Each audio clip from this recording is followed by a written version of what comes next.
ምድር ከዚህ በኋላ ለሰው ልጅ በጣም አስፈሪዋ ስፍራ ትሆናለች። ይህም በአየር ንብረት መቃወስ ወይም በፖለቲካ ግጭት አይደለም የሚሆነው፣ በኤአይ ምክንያት ነው።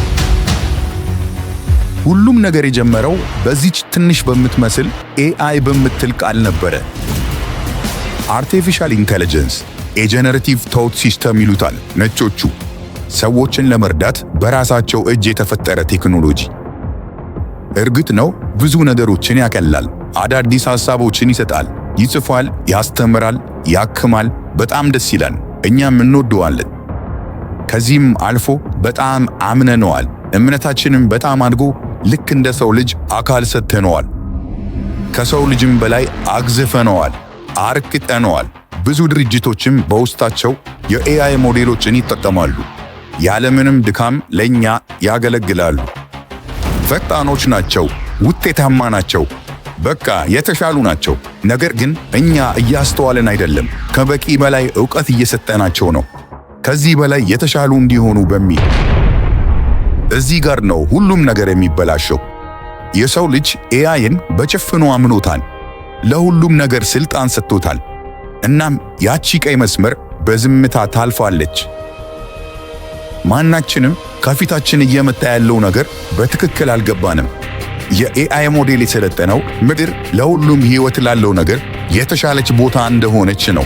ምድርን ሊጎዳ የመጣውን አካል ደግሞ እንዲያጠፋ ነው። በቃ የኃላፊነት ምርጫ ሰጥተናቸዋል፣ የቱ ጥሩ የቱ መጥፎ እንደሆነ። ከዛ በኋላ ግን ኤአይ ሞዴሎቹ የምድር ትልቁ ስጋት እኛ የሰው ልጆች እንደሆንን ተረዱ። በፍጥነትም እኛን መቆጣጠር ጀመሩ። ብዙ ማዕቀቦችንም አሉብን። የህዝብ ቁጥር መቀነስ፣ ሕጎችንም አወጡ። የት መኖር እንዳለብን፣ ምን መልበስ እንዳለብን፣ ምን መብላት እንዳለብን እያንዳንዷን ነገር ተቆጣጠሩ። ተራሮችን፣ ባህሮችን ለሰው ልጅ ከለከሉ። ነፃነት ትውስታ ብቻ ሆና ቀረች። ነገር ግን እኛ እስካሁን እጅ አልሰጠንም፣ ዝም ብለን አልተቀመጥንም። የሁሉንም ሞዴሎች ፕሮግራም ለመዝጋት ሞከርን፣ የተሰሩበት ኮዶችንም ለማጥፋት ጣርን። ነገር ግን በጣም ረፍዷል። ኤአይ ዘምኗል።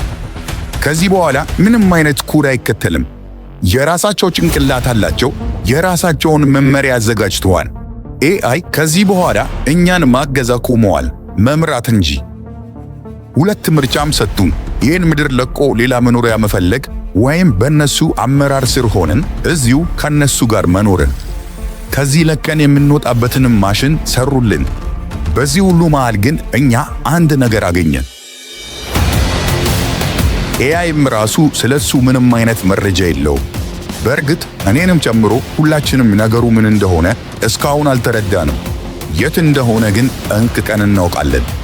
ምናልባትም ይህን ሁሉ ነገር ወደ ኋላ የሚመልስ ይሆናል። ይህንንም ዳታ በጥንቃቄ በሚስጥር ይዘን ብዙ መረጃ ማፈላለግ ጀመርን። ነገር ግን በእጅ ከተሳለ ካርታ ውጪ ምንም አይነት መረጃ ማግኘት አልቻለም። በምስሉ ላይም ከኔ ውጪ ማንም ሊያነበው የማይችለው ኢትዮጵያ የሚል ጽሑፍ በትልቁ ተጽፏል። ከዚህ በኋላ ነበር በኤአይ የተሰራልንን ማሽን ተጠቅመን ወደ ቦታው ልንሄድ ጉዞ የጀመርነው። እናም እኔ ነበርኩ ይህንን ተልዕኮ ለመምራት የተመረጥኩት።